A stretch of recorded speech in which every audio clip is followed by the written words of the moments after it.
Wouldn't it be awesome if we could be that one kid who can memorize and recite the digits of pi to infinity without even trying?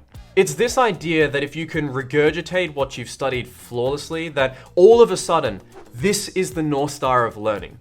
The sad thing is that we view this as a sign of superior intelligence, when actually, it's quite far from the truth. This technique through studying through what's called rote memorization, it's something that I see plaguing thousands of students that I work with. It's so heavily ingrained into our assumptions that this is the way to study and learn that it destroys the way that we study. It's kind of like breathing. You don't really think about it, you just do it. And what this ends up doing is that it is silently encouraging us to default to techniques like repeating and recounting our textbook out loud, maybe rewriting your notes multiple times over. And this is all in the hope that we can hopefully memorize that information. And that is the disease of rote memorization. Essentially, the practice of using highly repetitive methods to force yourself to remember something. And the result? An insanely high number of hours spent learning inefficiently. It does not have to be this way. So if you're like me and you don't have a photographic memory, what's the next best thing? Now wait a second, I want you to think about this. When did you start using rote memorization to study? Well, it starts when you're younger. When testing at an earlier education level was simple and all you had to do was just take information here from your class or your textbook and just regurgitate it on the exam. For example, when you were in history and you were tested about a country's independence date, or when you were tested on spelling in early stage language classes, it was convenient to use rote memorization to prepare for those assessments. That is, when you are young and the content is very simple, you can get away with rote memorization using poor or subpar studying techniques. But as you progress through higher levels of education, not only does the volume of the material we need to learn increase, so does the difficulty of the content. And yet, we never really upgrade our internal learning operating system. We are still using an outdated and slow computer system to run sophisticated software. At higher levels of education, the exams and tests do not just require you to recall word for word from the textbook. They require you to critically analyze, evaluate, and judge how information fits together to answer a possible question. A possible question at a higher academic level may read something like this. How would the recent changes in climate in the 21st century potentially influence the process of photosynthesis?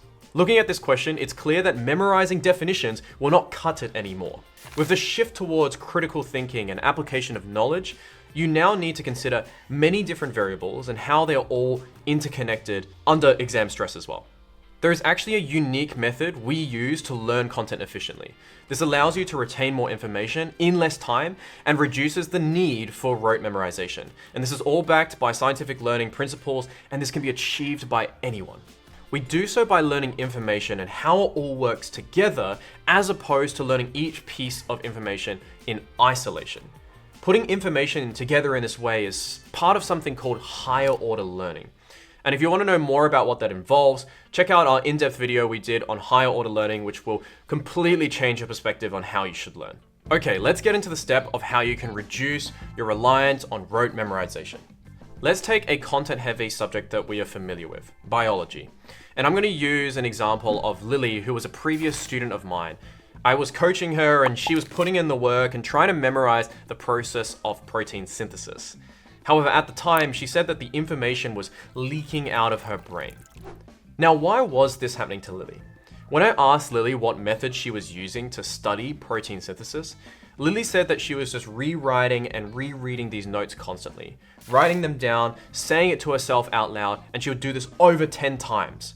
This feeling of information leaking out of your brain is the classic problem of being over-reliant on rote memorization techniques. So here are 3 steps that you can take to reduce the need to rely on rote memorization so you can spend less time memorizing and end up learning and retaining much more information.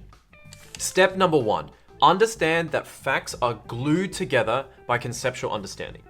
If you're studying similarly to how Lily did, it's kind of like building furniture from IKEA without understanding how the individual parts fit together. Let's say you have a bookshelf and it comes with this package with wooden planks, nuts, bolts, screws, etc. but you don't know how each of these components help each other. If you mindlessly follow the manual without having a general mental image of the bookshelf, or an understanding of how the individual components fit together, it would be too easy to forget a weird looking screw or a plank in the assembly process. So we are often left with this odd looking, unstable piece of furniture in the end that we kind of just go, oh, I guess it's okay, and we just accept it. This disaster of a weirdly constructed bookshelf happens because our brain forgets the parts or pieces which seem relevant. In this analogy, the individual pieces of the bookshelf represent facts. How the individual pieces join together and form relationships are the concepts underlying those facts. And when the pieces are assembled together, that overall structure is our knowledge structure. Simply put, facts are glued together by conceptual understanding. This formula means that the final product of an unstable or odd-looking bookshelf built with many missing individual components represents our knowledge structure. And the shaky structure is exactly what our knowledge of a topic is when we rely on rote memorization. When we rely on rote memorization, many new facts that we come across appear unrelated to the other pieces of information. And this sense of irrelevance causes our brain to forget the new information easily, just like how we forgot to use a key component in building part of the bookshelf. Ironically, the more that we try to use rote memorization techniques to memorize, the slower information sticks in our memory. So what should you do instead? If we now understand that facts which lack conceptual connections are more likely to be forgotten, we should take a step back and imagine what the final bookshelf would look like. From this overall image, we can guesstimate how this screw helps hold these wooden planks together by being drilled in at this angle and in this direction, and how this helps form the first layer of the bookshelf. This cognitive process would help us form the conceptual connections between the facts. And so the building process would be much faster, and it is highly unlikely we would forget using any piece, since we know the relevance and importance of each piece. This means that we need to understand that each new fact and information that we learn about the protein synthesis process must be conceptually related to each other. And if we want to be more efficient with memorizing the topic, this can be done through step number 2, relational prioritized learning. So going back to Lily's problem with protein synthesis, most textbooks dive straight into detailing the synthesis process. Protein synthesis is made up of transcription, which means this, and translation, which means that. Those are the facts. So for transcription, the first step we would start with is reading that DNA exists in the nucleus. DNA is a double-stranded molecule, and then RNA binds to the part of DNA to produce this complementary mRNA strand, which is like a copied version, and that is the process of transcription. And it's all very procedural, and frankly, it's a bit difficult to understand or remember in this exact order, especially initially.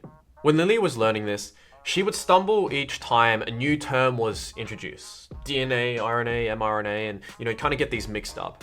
Again, this is like building the IKEA shelf without understanding what the final product should look like, and therefore being very blind to each piece of the furniture and how it should fit together. You should already know by now, this means forgotten pieces and having to tear down and rebuild the furniture again quite a few times to get that perfect structure. This laborious process is equivalent to rereading our notes several times. So instead of going into our revision or studying session trying to follow the textbook line by line, we want to take a step back and join all the different key components together. We build this mental image of the final IKEA shelf in our mind and have this rough overall understanding of how this part fits with that. And so instead of rebuilding the bookshelf or rereading the textbook multiple times to remember the process, we should ask ourselves key questions to establish a conceptual relationship between all these new facts to understand their importance. We should ask ourselves questions like, why is the RNA necessary? What is the purpose of the mRNA? And how is that related to the DNA? By considering and answering these questions before we try to memorize the process line by line, we form a conceptual understanding between the important facts. Not only is there now more clarity of what transcription is, we also understand why each step is absolutely necessary for each next step to occur. The seemingly random facts slowly develop hooks to latch onto each other, And once we have this big picture, we can then go back to try and memorize the process procedurally. And it would click and make much more sense far more quickly, because everything that we're reading now, these previously random facts, they now have a very specific importance and function in our mind. And as humans, we are very unlikely to forget things that are interconnected together, because each idea reminds you of the related ideas. When I say nail, you think hammer, and that's because they're so closely related. So by focusing on identifying the relationships between these facts, we achieve relational prioritized learning. And hopefully you see how much easier it is to memorize protein synthesis with this. The process itself now comes alive for Lily. And I can also assure you that once you look at protein synthesis in this way, it'll be much easier for you to remember, even though your focus is on understanding it as opposed to memorizing it. You will save time from revising this definition time and time again before it finally sticks. And then again, I really do hope you can see how this is going to cut your revision time quite drastically. And lastly, step number 3, test and apply your knowledge at different levels of complexity. Think about how you can teach this to an imaginary friend. Would you explain the protein synthesis process just by regurgitating the textbook line by line? Of course not. You would consider where to logically start based on their current understanding of the topic, and then you want to take them on this journey where you would introduce a problem and you would logically explain how the theory addresses that problem. You would predict the questions that the listener is potentially asking themselves, and you would address those questions as you teach it. So you're adapting your knowledge in this very fluid way to take this friend on a journey. And that journey would be very different depending on the type of friend that you're talking to. So you might say, okay, so there are these things called proteins, and they're like little pieces of machinery in our body that allow us to perform many actions. Now, how do our bodies create those proteins? Well, your body is first going to need some set of instructions to follow, and it's very important it's the same instructions every single time to prevent malfunctioning. Fortunately, this blueprint of instructions is what's stored in DNA, but that's stuck inside of the nucleus. So how do we get it out? Well, we need some kind of copying mechanism, and that is what messenger RNA is.